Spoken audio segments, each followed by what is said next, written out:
Hello everyone, welcome to praise vlog part 1 చూడకుండా చూసేయండి. ఇది వచ్చేసి పార్ట్ 2 అండి. నేనైతే ఈ రోజు అప్లోడ్ చేస్తున్నాను, చూసేయండి. ఫిషెస్ లో అయితే అండి ప్రతి ఒక్క ఫిషెస్ ఉంది, నాకు నేమ్స్ తెలియట్లేదు. ఇంకా చికెన్ అయితే లివర్ సపరేట్ గా అమ్ముతున్నారు, లెగ్ పీస్ సపరేట్ గా అమ్ముతున్నారు, స్కిన్ సపరేట్ గా అమ్ముతున్నారు, దాన్ని సపరేట్ గా అమ్ముతున్నారు. దానికేనండి పార్ట్స్ అయితే ఇక్కడ. మళ్ళీ ఏంటిదంటే గోట్ కూడా అండి, ప్రతి ఒక్కటి బయట దొరకంది కూడా ఇక్కడ దొరుకుతుంది. అండ్ కాస్ట్ కూడా అంతే ఉంది, చాలా బాగానే ఉంది కాస్ట్ అయితే. మనం బయట తీసుకునే దానికంటే కాస్ట్ అయితే ఇక్కడ ఎక్కువనే ఉందండి. ఇంకా వెజిటేబుల్స్ దగ్గరికి వెళ్ళానండి. ఆ వెజిటేబుల్స్ నేమ్స్ కూడా నాకు కరెక్ట్ గా తెలియదు, కొన్ని నేమ్స్ తెలుసు. అన్ని ప్యాకెట్స్ లో బాక్స్ లోనే అమ్ముతున్నారు ఎక్కువ. అవి కాస్ట్ కూడా ఎక్కువనే ఉన్నాయండి. మనం బయట తీసుకుంటే అంత కాస్ట్ ఉండదు. సో ఇక్కడైతే కాస్ట్ కొంచెం ఎక్కువనే ఉంది. కానీ వెజిటేబుల్స్ అయితే ప్రతి ఒక్క వెజిటేబుల్స్ ఉందండి.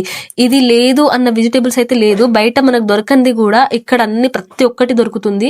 ఇదైతే కొత్తిమీర లెక్క ఉంది, కానీ అది కొత్తిమీర కాదు. ఏంటిది కూడా నాకు కూడా తెలియదు అది నేమ్ వచ్చేసి. అంటే ఇది part 3. Do subscribe to vlogs.